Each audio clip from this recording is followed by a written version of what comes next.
What do you get when you mix a ghost, a revenge plot, and a prince who overthinks everything? Shakespeare's most famous tragedy, and one of the most iconic stories in all of literature. Even if you've never read a word of Shakespeare, this wild story has everything: betrayal, madness, sword fights, and way too much talking to skulls. Let's break it down. We start in Denmark. Prince Hamlet's dad, the king, has just died, and barely a month later, Hamlet's mom, Gertrude, marries his uncle, Claudius. Yeah, kinda shady. Then, bam! A ghost shows up. It's the spirit of Hamlet's dad, and guess what?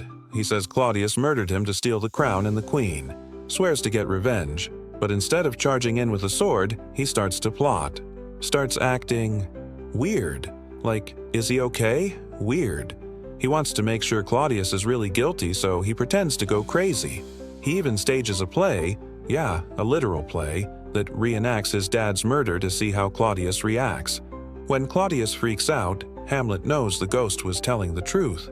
But instead of killing him right then and there, Hamlet hesitates. Again, things go downhill fast. Hamlet kills the wrong guy, Polonius, the king's advisor, by accident. Polonius's daughter, Ophelia, who was in love with Hamlet, loses it. She eventually dies, and her brother Laertes blames Hamlet. Meanwhile, Claudius is plotting too. He wants Hamlet dead. Like, now. At Ophelia's funeral, Hamlet and Laertes fight at her grave. Emotions are running high. Then, Claudius sets up a rigged fencing match. He gives Laertes a poisoned sword and prepares a poisoned drink, just in case. In the final showdown, everyone starts dying.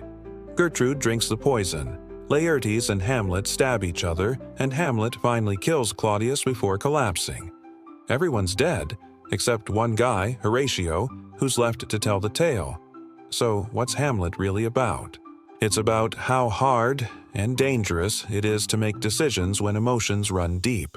It's about grief, betrayal, revenge, and how overthinking can be just as deadly as action. Even centuries later, Hamlet hits home because we still struggle with the same questions. What's right? What's real? And how do you act when everything feels wrong? So, whether you're into ghosts, drama, or just love a good tragedy, Hamlet has it all.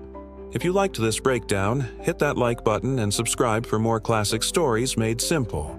And hey, what would you do if a ghost told you to kill your uncle?